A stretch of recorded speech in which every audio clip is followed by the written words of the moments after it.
예, 반갑습니다.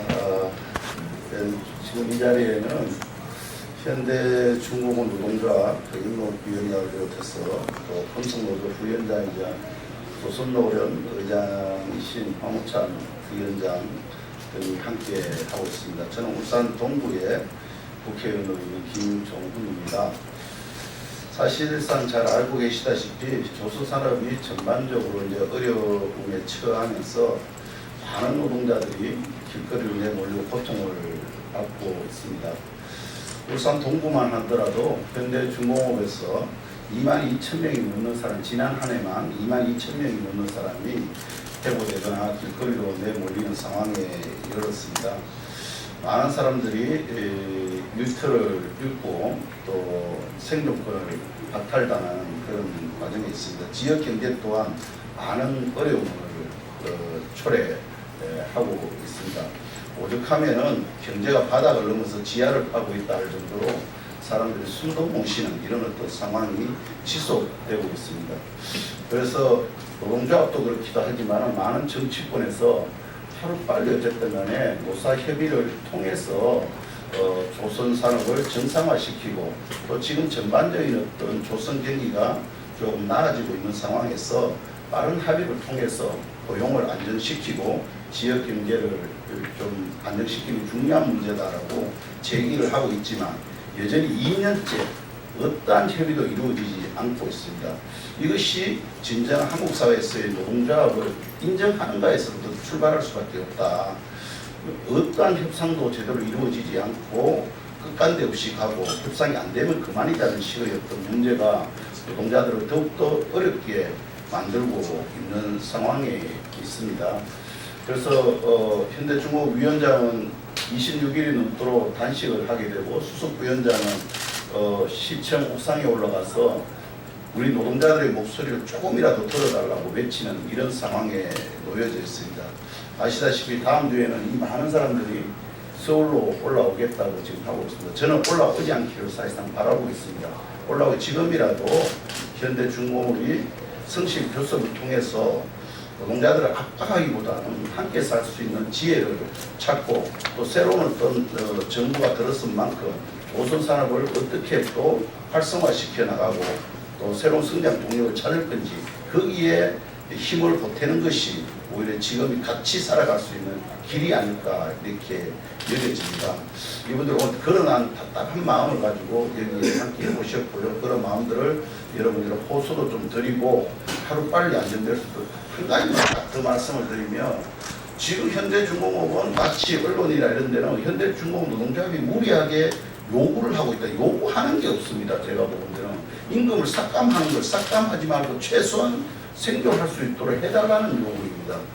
연속적인 어떤 영업이익이 낮다고 얘기하는 속에서도 임금을 깎지 말고 최소한 함께 살아갈 수 있도록 해달라는 요구인데 이것이 마치 잘못 왜곡되고 해서 노동자들이 지나친 어떤 요구에 의해서 협상이 이루어지지 않는 것으로 되어 있는 부분에 대해서는 우리 언론 관계자들께서도 잘 좀 이렇게 다뤄주시길 부탁드리면서 몇 분의 이야기를 듣고 기자회견을 하도록 하겠습니다.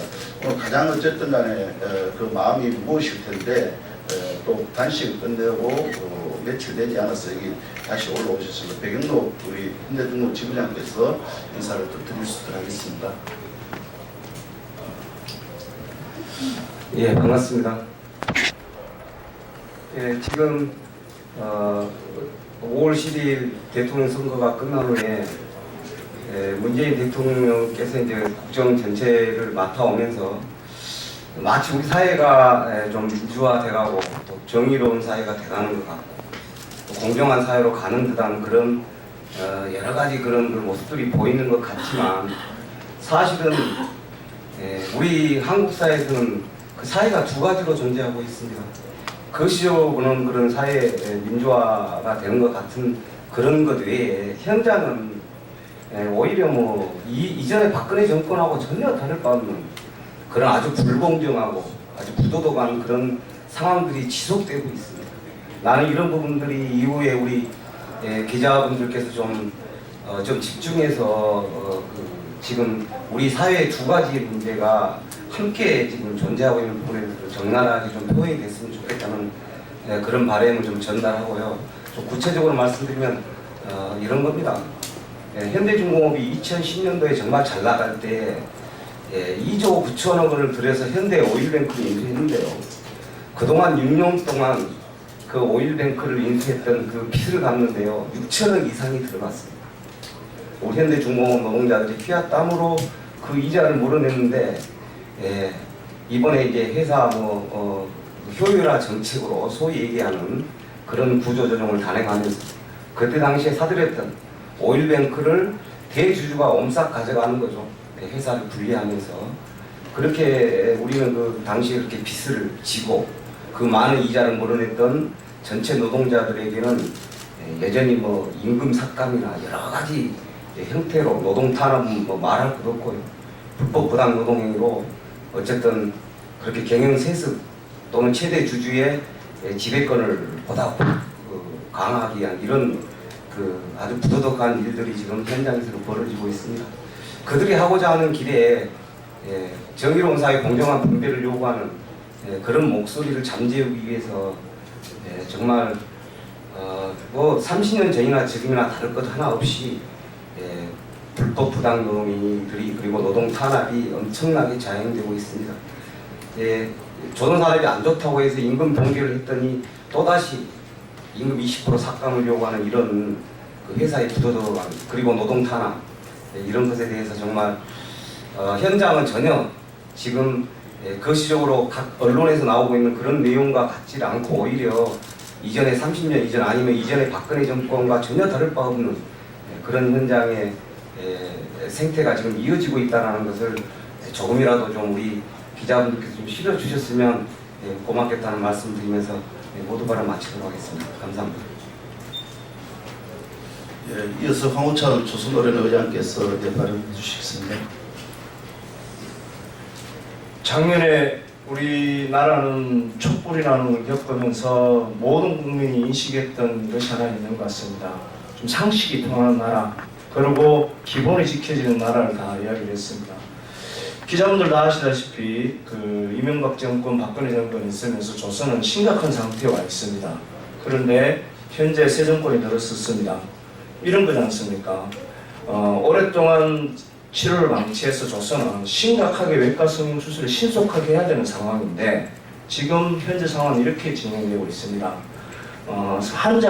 의사가 심각한 환자 와서는 수술부터 하고 그 수술을 통해서 사후 처리를 어쨌든 행정 절차를 밟아야 되는데 지금은 병원에 당장 수술해야 되는데 이 사람들 보고 가서 돈을 내고 수납하고 그러고 난 다음에 수술을 신청하세요. 이렇게 지금 이루어지고 있다는 이야기를 좀 드리겠습니다. 대표적으로 제가 서너 가지만 말씀을 좀 드리겠습니다.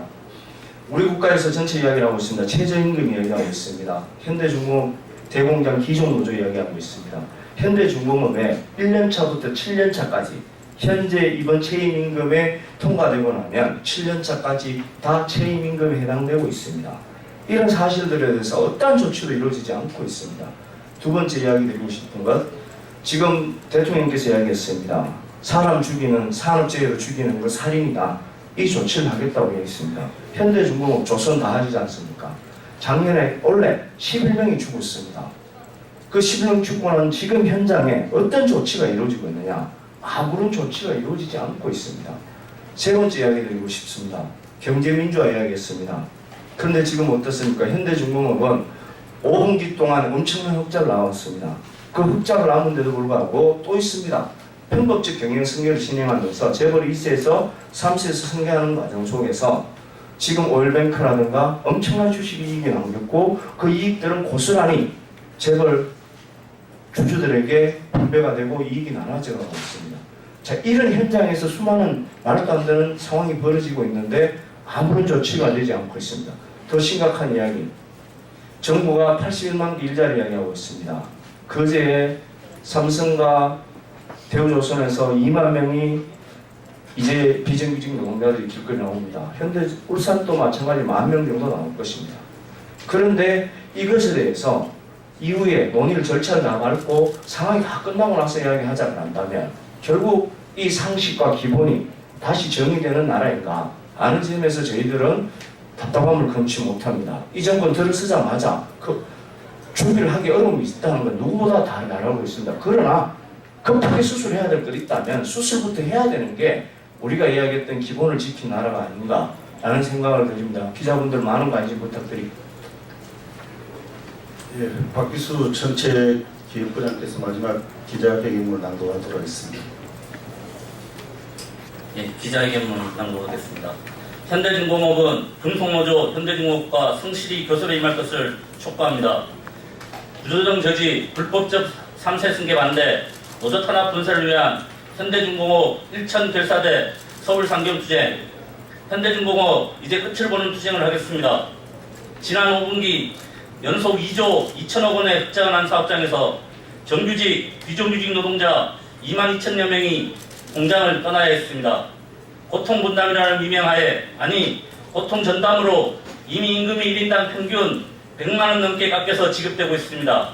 분사 혹은 분할이라는 이름으로 과거와 동일한 업무를 동일한 장소에서 진행하지만 이제는 현대중공업이 아닌 현대중공업 자회사에서 혹은 계열사에서 일하는 정규직 노동자들이 또 4,200명에 달합니다. 아침 7시에 출근하여 작업복이 땀에 절어 소금꽃이 피게 일만한 노동자들이 아무 이유 없이 정규직에서 비정규직으로 사내하층에서 물량팀으로 내몰리고 있습니다. 구조조정이라는 이름으로 노동자들의 생존권이 벼랑 끝으로 내몰리고 있습니다. 회사는 분할은 경영 정상화, 효율이라고 부르지만 우리는 회사 분할은 경영 정상화가 아닌 노조 약화와 3세 경영 체계 구축의 신호탄이라고 판단하고 있습니다. 자사주의 마법을 활용하여 현대중공업은 보다 적은 세금으로 종농준 대주주의 지분을 그의 아들과 딸들에게 상속하기 위한 편법을 쓰고 있습니다.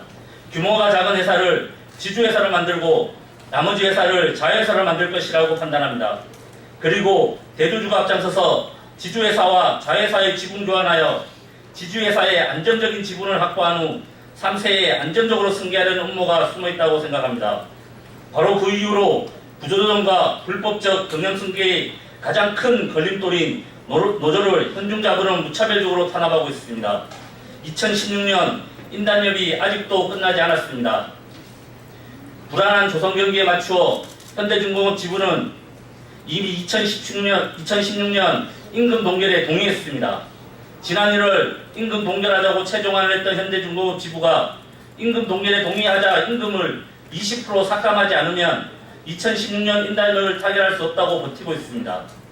대공장인 현대중공업에는 아직도 최저임금 적용을 받는 정규직 노동자들이 300여 명 가까이 있습니다.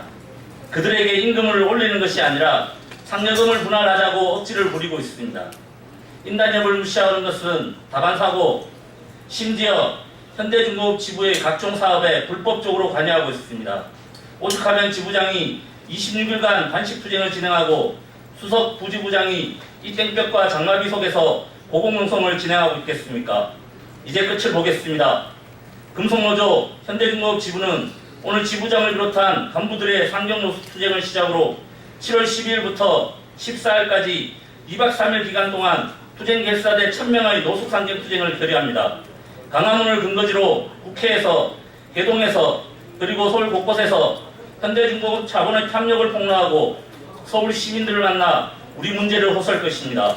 적폐 중의 적폐인 불법적인 경영승계를 막기 위하여 우리가 가진 모든 힘을 동원해서 투쟁할 것입니다.